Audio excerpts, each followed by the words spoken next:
नमस्कार। मैं doctor Vinay Singh Yadav, associate professor, राजकीय महाविद्यालय बहरोड, अलवर, आपका इस कक्षा में अभिनंदन करता हूं, स्वागत करता हूं। और आज हम मार्क्स ने जो विचार प्रस्तुत किए और जो क्लासिकल मार्क्सवाद है, चिरसम्मत मार्क्सवाद, उसके मूल्यांकन पर विचार करेंगे। और कई बार ये प्रश्न भी परीक्षा में पूछा गया है कि क्या मार्क्सवाद पुराना पड़ गया है, क्या वर्तमान परिस्थितियों में अब मार्क्स के विचारों का कोई महत्व तो नहीं रहा, क्योंकि 1991 के बाद सोवियत संघ के विघटन और विभिन्न जो समाजवादी देश थे वहाँ पर समाजवादी व्यवस्थाओं को हटा करके और क्रांतियाँ हुई, राजनीतिक उथल पुथल हुई। उस पर ये प्रश्न होने लगा कि अब मार्क्स के विचारों का क्या कोई महत्व बचा है, क्या वो विचारधारा अब भी जीवित है। तो इन्हीं प्रश्नों पर आज विचार करेंगे। और आज का टॉपिक भी यही है कि चिरसम्मत मार्क्सवाद का मूल्यांकन, evolution of the classical Marxism, या दूसरे शब्दों में कहें कि क्या मार्क्सवाद पुराना पड़ गया है। तो उसी में आलोचक क्या कहते हैं, उनका मत और विचार पे बात करेंगे। तो उसमें जो विभिन्न देश हैं उनमें मार्क्सवाद की बहुत ही विस्तार से विस्तृत आलोचना की जाती है। कहीं कहीं इसमें हमको बायसनेस झलकती है, उसमें पक्षपात का पुट देखने को मिलता है। लेकिन हम सारी आलोचनाओं को ये कहकर नहीं खारिज कर सकते कि ये तो पूर्वाग्रह से ग्रसित हैं, इनके यहाँ पर इस तरह की विचारधारा के पैटर्न पर व्यवस्था नहीं है तो ये आलोचना कर रहे हैं। तो हमें ये देखना होगा कि जो मार्क्सवाद की आलोचना की जाती है वो मुख्य मुद्दे क्या हैं, उनकी समीक्षा करना आवश्यक होगा। तो उसमें कुछ बिंदु हैं जिनके आधार पर हम आज चर्चा करेंगे इस कक्षा में। तो उसमें एक है कि एक आलोचना ये कहकर की जाती है कि मार्क्सवाद जो है वो क्रांति का संदेश देकर हिंसा को बढ़ावा देता है और वह वर्ग संघर्ष का प्रचार करके वर्ग सहयोग की जो संभावनाएं हैं उनको समाप्त कर देना चाहता है। और सर्वहारा वर्ग के अधिनायकवाद, डिक्टेटरशिप ऑफ द प्रोलेटेरिएट का जो लक्ष्य है, सर्वहारा वर्ग का अधिनायकवाद, उसका लक्ष्य सामने रखकर अधिनायकवाद की पुष्टि करता है, जिसमें व्यक्ति की स्वतंत्रता, संपत्ति की कोई सुरक्षा नहीं रह जाती। और यही कारण है कि 1970 के दशक में कुछ पश्चिमी देशों में, विशेषकर फ्रांस, इटली, स्पेन आदि में मार्क्सवाद का एक नया रूप यूरो साम्यवाद आया, यूरो कम्युनिज्म। और यूरो साम्यवाद के समर्थक मार्क्सवाद के लक्ष्य को तो स्वीकार करते हैं और लेकिन उसकी जो सिद्धि है, यानी उसकी प्राप्ति कैसे हो, इसके लेकर उदार लोकतंत्री संस्थाओं को समर्थन करते हैं। लेकिन जो चिरसम्मत मार्क्सवादी हैं उनका दावा है कि यूरो साम्यवाद मार्क्सवाद का सच्चा प्रतिनिधित्व नहीं करता, बल्कि उसे विकृत करके मार्क्सवादी आंदोलन को भीतर से कमज़ोर करने का षड्यंत्र है। और ये बात महत्वपूर्ण है कि मार्क्सवाद के अनुसार क्रांति और अधिनायक तंत्र सच्चे साम्यवाद को स्थापित करने के साधन हैं, साध्य नहीं। समाज की सारी संपत्ति को गिने चुने मुट्ठी भर लोगों अर्थात पूंजीपति के हाथ में केंद्रित हो जाती है, और वो पूंजीपति चाहे ऊपर से कितनी भी उदारता और मानव प्रयोग क्यों न दिखाएं, वे इस संपत्ति का अधिकार तब तक नहीं छोड़ते जब तक निर्धन वर्ग अपने संगठन शक्ति का प्रयोग करके इनको इस काम के लिए विवश ना कर दें। अतः हम कह सकते हैं कि यदि मार्क्सवाद क्रांति और अधिनायक तंत्र का रास्ता तात्कालिक साधन के रूप में अपनाता है तो इसे कुछ हद तक उचित ठहराया जा सकता है, परंतु यदि सर्वहारा के अधिनायक तंत्र के अंतर्गत सत्ताधारी वर्ग अपने व्यक्तिगत जो अपोनेंट हैं, पर्सनल अपोनेंट, व्यक्तिगत जो प्रतिद्वंदी हैं, उनका विनाश करने के लिए हिंसा और दमन का प्रयोग करते हैं तो ये मार्क्सवाद के सिद्धांत का दुरुपयोग होगा।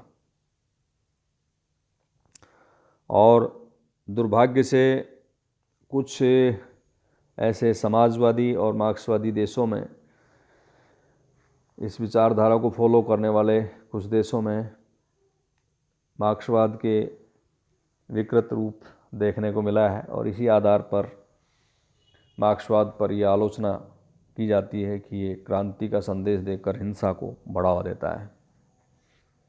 दूसरी आलोचक ये करते हैं और ये आक्षेप लगाते हैं कि मार्क्सवाद जो है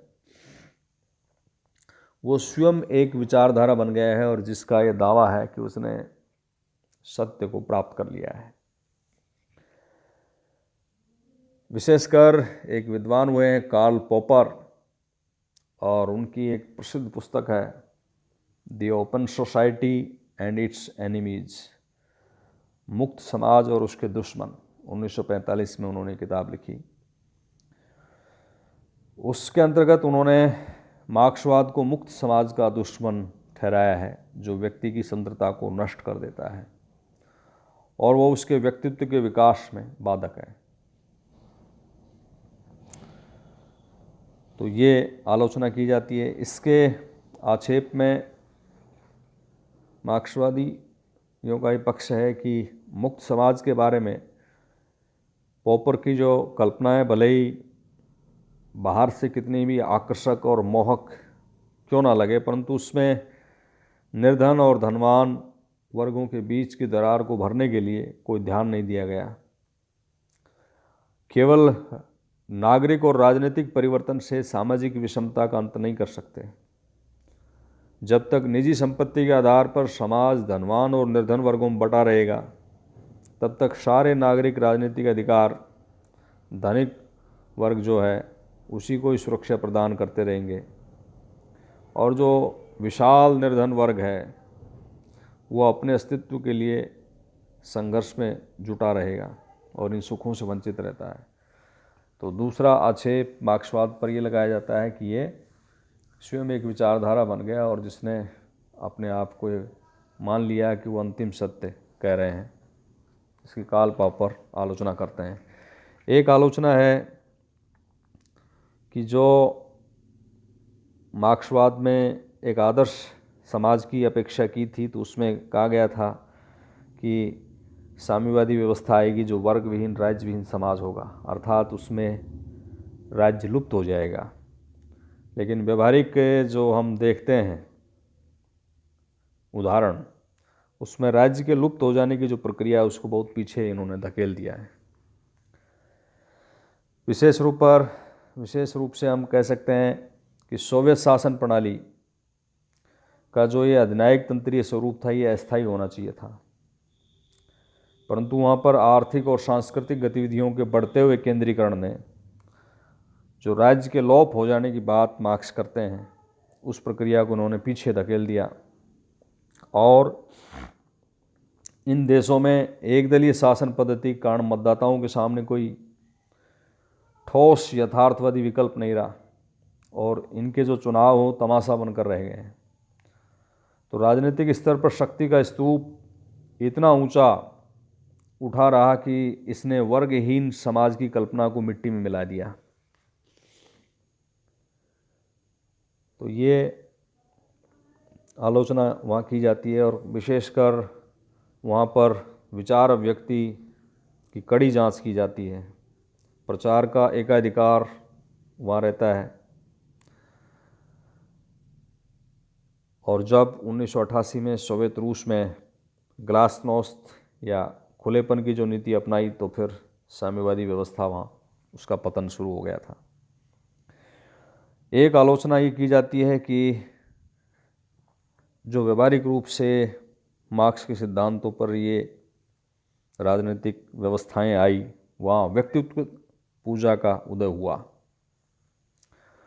रूस और चीन में क्रांति की व्यवहारिक आवश्यकताओं को देखते हुए और क्रांति का नेतृत्व गिने चुने लोगों के हाथ में केंद्रित कर दिया गया।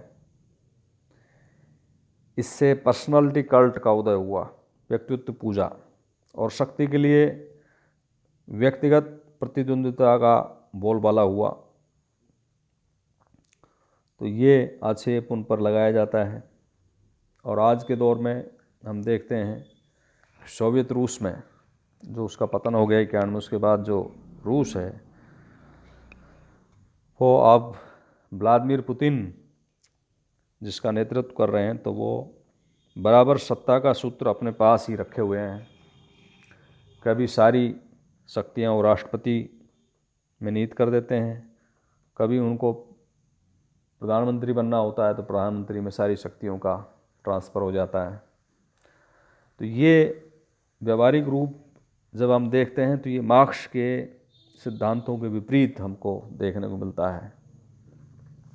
मार्क्स एक विचार की बात करते हैं, लेकिन वही कमियां इसमें उजागर होगी जो दूसरी प्रणालियों में होती थी, यानी व्यक्तित्व पूजा का उदय इन देशों में हो गया। तो ये क्लासिकल मार्क्सवाद जो है, चिरसम्मत मार्क्सवाद है, उसकी कुछ आलोचनाएं हैं। इनके बाद ये देखें कि भाई मार्क्सवादी विचारधारा का वर्तमान में कोई महत्व भी है या नहीं है। तो उसके जवाब में ये कहा जाता है कि विश्व के कुछ हिस्सों में समाजवाद या साम्यवाद के पतन का यह अर्थ नहीं है कि ये विचारधारा पूरी तरह से विलुप्त हो गई है, अपनी लोकप्रियता खो चुकी है। इसके पक्ष में विचारक ये लॉजिक देते हैं, तर्क देते हैं कि मार्क्सवाद एक विचारधारा के रूप में इतना विफल नहीं हुआ जितना एक संवैधानिक प्रणाली के रूप में विफल हुआ है।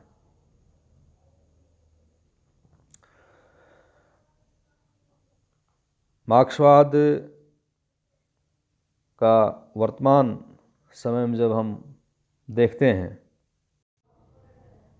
तो मार्क्सवाद की कुछ मान्यताएं यथार्थ की कसौटी पर खरी भी नहीं उतरती, क्योंकि मार्क्सवादियों को आशा थी कि समाजवाद की छत्रछाया में एक नए मानव का उदय होगा जो आत्म प्रेरणा से सामाजिक जीवन में अपना सर्वोत्तम योगदान देगा।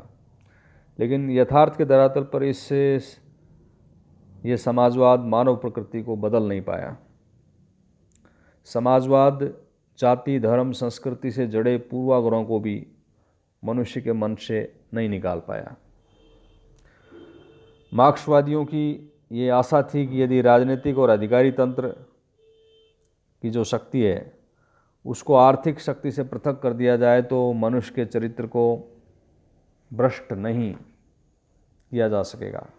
लेकिन प्रैक्टिकली या ये कहें कि यथार्थ के अनुभव से ये आशा निर्मूल सिद्ध हुई है। दूसरा बिंदु है कि मार्क्सवाद का क्या महत्व है। वो ये है कि मार्क्सवाद पूंजीवादी व्यवस्था की कमियों को प्रकट करता है और वर्गपरक आधार पर वो विश्लेषण प्रस्तुत करता है और ऐसी मान्यताओं पर प्रश्न चिन्ह लगा देता है जिसके कारण समाज में नीच स्वार्थों को बढ़ावा मिलता है और शोषण का चक्र इसमें चलता रहता है। मार्क्सवाद ने उदारवाद को ये चुनौती दी कि जब तक समाज में निजी संपत्ति के स्वामित्व के आधार पर वर्ग भेद ज्यों का त्यों बना रहेगा तब तक कोरी राजनीतिक संरचना अधूरी है और समाज की प्रगति के लिए ये एक धोखा है। एक महत्व ये भी है कि मार्क्सवादी विचारधारा के कारण ही विभिन्न जो राज्य हैं रेड फोबिया के कारण लोक कल्याणकारी नीतियां अपना रहे हैं। और विभिन्न पश्चिमी देशों में, अमेरिका, यूरोप के विभिन्न देशों में मज़दूरों के लिए तरह तरह के लोक कल्याण की योजनाएं आई हैं। मज़दूरों के काम के घंटे तय किए गए, वेतन नियत किया गया, विभिन्न सुधार हुए। तो एक दूसरा जो विकल्प सामने आया विश्व के सामने मार्क्सवादी विचारधारा के रूप में, तो उसका प्रभाव हुआ कि इस वंचित और पराधीन वर्ग के बारे में विभिन्न राज्यों ने कुछ लोक कल्याणकारी योजनाएं शुरू की। एक महत्व यह है कि मार्क्सवाद जो है उपलब्ध जो परिस्थितियां हैं उन परिस्थितियों का एक आलोचनात्मक विश्लेषण प्रस्तुत करता है, और इसका मौलिक महत्व यही है कि भावी समाज की उस भव्य कल्पना में निहित है जिसमें, जैसा कि हम कम्युनिस्ट मैनिफेस्टो में लिखा गया है कि प्रत्येक व्यक्ति का स्वतंत्र विकास सबके स्वतंत्र विकास की आवश्यक शर्त बन जाएगा। तो इस तरह से ये विचारधारा पीड़ित मानवता के लिए एक मुक्तिदायिनी शक्ति है, और इस रूप में अपनी क्षमता को अब तक ये सार्थक मानता है। ये विचार एक उत्पीड़ित वर्ग की समग्रता का संदेश देता है। इसके अलावा मार्क्सवादी विचारधारा का ये भी महत्व है कि इसने आर्थिक तत्व के महत्व को स्थापित किया विभिन्न घटनाओं परिस्थितियों की व्याख्या करने में।